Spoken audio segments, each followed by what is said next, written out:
집사님, 오늘도 은혜 많이 받으셨지요? 교회 문턱을 나서며 듣던 인사였습니다. 하지만 30분 후 집 현관문만 열면 저는 완전히 다른 사람이 되었습니다. 아이들은 재빨리 방으로 숨고 아내는 긴장한 표정을 지었습니다. 제가 어린 시절 아버지를 두려워했던 것처럼 이제는 제 가족이 저를 두려워하고 있었습니다. 교회에서는 모범 집사님, 집에서는 폭군. 사람들은 저를 신앙이 좋은 수원시 작은 교회 집사님으로 알고 있었습니다. 찬양대에서 목소리 높여 하나님을 찬양하고 새벽 기도에 빠지지 않고 나가며 헌신 예배에서 눈물로 다짐하던 저였으니까요. 교회에서만큼은 누구보다 열심이었습니다. 하지만 교회 문을 나서는 순간 저는 완전히 다른 사람이 되었습니다. 집으로 향하는 발걸음이 무거웠습니다. 하루 종일 쌓인 스트레스와 피로감이 저를 짓눌렀고 마음 한구석에서는 분노가 꿈틀거렸습니다. 그 분노의 뿌리는 깊었습니다. 어린 시절 술에 취해 집에 들어오는 아버지의 발소리만 들어도 온몸이 떨렸던 기억들이 있었습니다. 넌 못난 놈이다. 넌 아무것도 안 된다며. 저를 향해 내뱉던 아버지의 저주의 말들이 제 영혼 깊숙이 박혀 있었습니다. 절대 아버지처럼 살지 않겠다. 어린 마음에 다짐했던 결심이었습니다. 그런데 세월이 흘러 그 다짐은 무너졌습니다. 인생의 무게가 어깨를 짓누를 때마다 저는 술을 찾았고 술 기운이 돌면 제 안에 숨어있던 분노가 폭발했습니다. 그 분노의 대상은 가장 사랑해야 할 가족이었습니다. 아빠가 집에 온다. 현관문 소리만 들어도 아이들은 재빨리 방으로 숨었습니다. 아내는 식탁을 정리하며 긴장한 표정을 지었습니다. 우리 집의 일상이 되어버린 모습이었습니다. 술에 취한 채 집에 돌아온 어느 날 저녁이었습니다. 사소한 일로 화가 난 저는 아내에게 소리를 질렀습니다. 이것도 제대로 못해? 내가 뭘 할 줄 아는 게 있어? 아내의 눈에서 눈물이 흘러내렸지만 저는 멈추지 않았습니다. 큰아이가 공부를 제대로 하지 않았다는 이유로 호되게 꾸짖었습니다. 너는 정말 실망스럽다. 이런 식으로 살 거면 뭐가 되겠니? 그 순간 아이의 눈에서 제가 어린 시절 느꼈던 것과 똑같은 두려움을 보았습니다. 하지만 술에 취한 저는 그것을 외면했습니다. 저도 모르게 제가 그토록 미워했던 아버지의 모습 그대로 변해가고 있었습니다. 교회에서는 성경을 읽었습니다. 누구든지 자기 가족을 돌보지 아니하면 믿음을 배반한 자요 불신자보다 더 악한 자니라. 그 말씀이 제 양심을 찔렀지만 저는 계속해서 가족을 상처 주는 삶을 반복했습니다. 주일마다 교회에서는 사랑에 대해 설교를 들었습니다. 하지만 정작 제 가정에서는 사랑 대신 분노가, 격려 대신 저주가 흘러나왔습니다. 저는 완전한 이중 생활을 하고 있었습니다. 7분간의 죽음 그리고 지옥. 그날도 평상시와 다르지 않았습니다. 술에 취해 집에 온 저는 아내와 아이들에게 화를 내고 있었습니다. 그런데 갑자기 가슴에 찢어지는 듯한 통증이 왔습니다. 숨이 막혔고 심장이 벌떡벌떡 뛰다가 멎어버렸습니다. 의식을 잃는 순간 저는 끝없는 어둠 속으로 떨어지는 느낌을 받았습니다. 도착한 곳은 상상할 수 없는 고통의 장소였습니다. 불길이 제 영혼을 태웠고 무거운 쇠사슬이 저를 올감했습니다. 귀를 찢는 비명소리와 견딜 수 없는 악취가 저를 짓눌렀습니다. 하지만 육체적 고통보다 더 견디기 어려운 것이 있었습니다. 제가 가족에게 퍼부었던 저주의 말들이 화살이 되어 저를 향해 날아왔습니다. 너는 실패자다. 넌 쓸모없는 놈이다. 정말 실망스럽다. 어린 시절 아버지에게 들었던 말들이 이번에는 제 목소리가 되어 다시 저를 찔렀습니다. 그것이 지옥의 가장 큰 형벌이었습니다. 제가 받은 상처를 그대로 가족에게 되갚았던 죄가 온전히 저에게 돌아온 것입니다.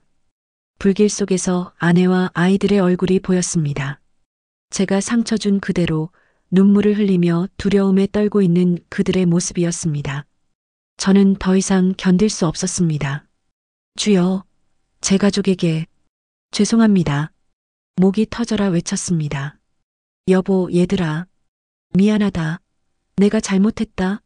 제발 용서해달라. 제 외침은 끝없는 어둠 속에서 터져나온 처절한 절규였습니다. 영혼이 다 쏟아져 나오는 듯 했지만 저는 포기할 수 없었습니다. 주여, 제발 다시 기회를 주옵소서. 제가 무너뜨린 가정을 회복시켜 주옵소서. 그때 사방의 어둠 속에서 한 줄기 빛이 스며들었습니다.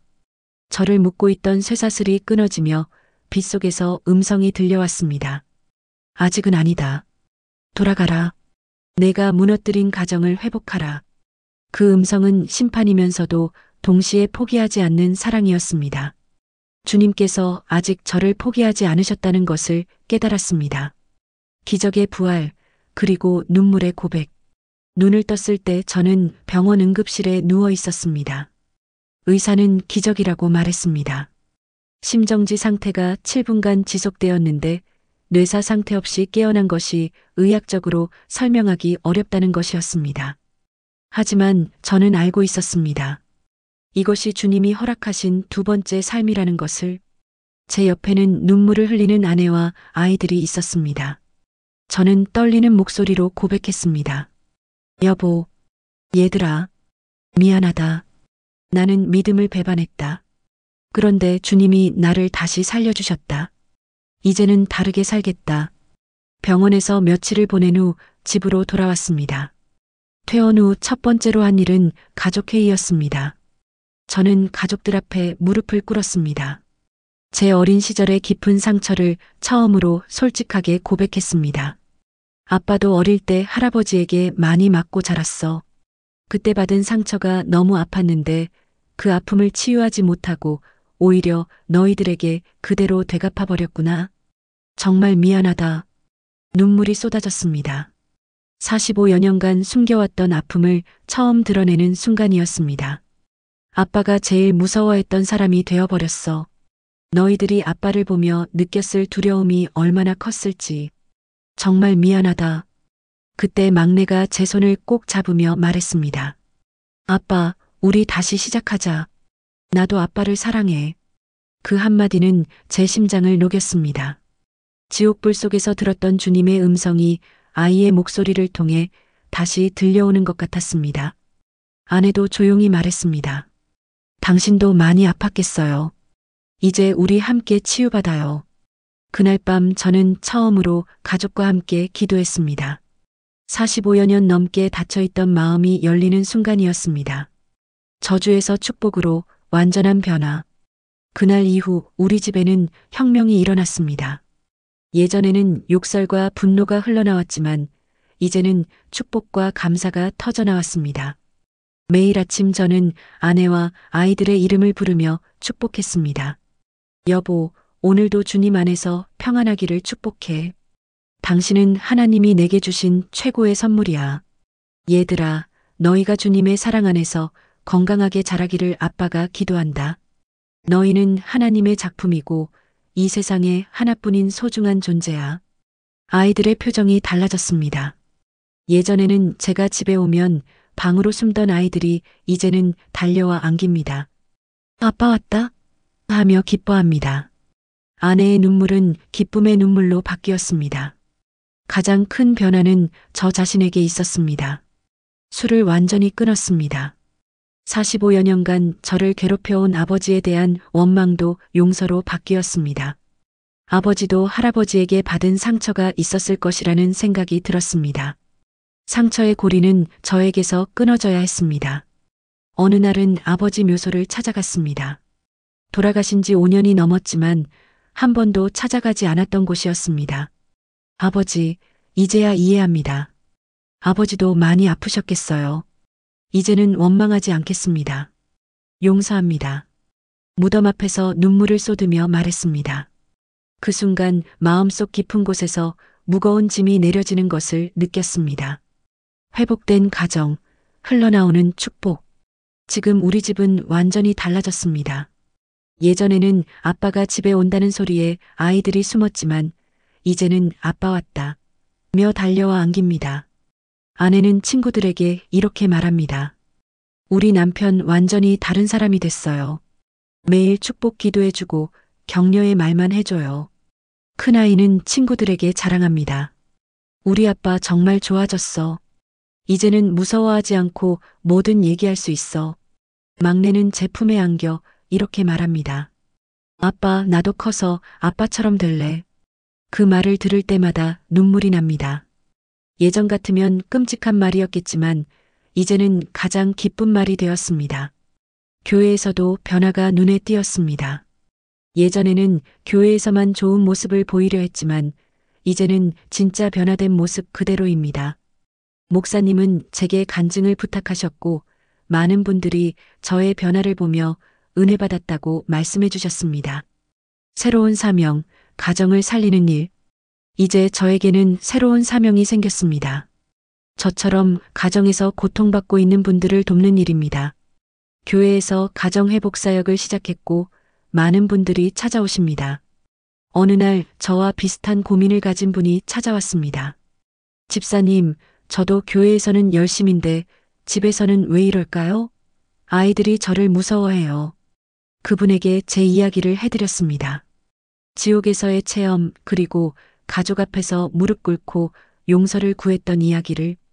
그분도 눈물을 흘리며 결단하셨습니다. 저도 오늘 집에 가서 가족들에게 사과하겠습니다. 이런 일들이 계속 일어나고 있습니다. 하나님께서 제 고통스러웠던 과거까지도 다른 분들을 돕는 도구로 사용하고 계십니다. 지금도 계속되는 은혜. 그날 심장이 멎었던지 3년이 흘렀습니다. 3년 동안 우리 가정은 계속해서 회복되어 가고 있습니다. 완벽하지는 않지만 매일매일 조금씩 더 나아지고 있습니다. 아내는 이제 제가 집에 늦게 와도 걱정만 할 뿐 두려워하지 않습니다. 아이들은 학교에서 있었던 일들을 자세히 얘기해 줍니다. 가족끼리 함께 기도하고 함께 예배드리는 것이 자연스러워졌습니다. 무엇보다 제 마음이 평안합니다. 45여 년간 저를 괴롭혔던 분노와 원망이 사라졌습니다. 대신 감사와 기쁨이 그 자리를 채웠습니다. 하나님의 은혜는 지금도 계속됩니다. 한번 회개로 끝나는 것이 아니라 매일매일 새롭게 은혜를 주십니다. 여호와의 인자하심이 끝이 없고 그의 긍휼이 무궁하며 이것들이 아침마다 새롭다는 말씀이 제 삶의 고백이 되었습니다. 저는 죽었다가 다시 살아난 사람입니다. 아니, 더 정확히 말하면 진정으로 살기 시작한 사람입니다. 주님이 주신 두 번째 인생을 가족과 함께 하나님의 영광을 위해 살아가고 있습니다. 시청해 주셔서 감사합니다.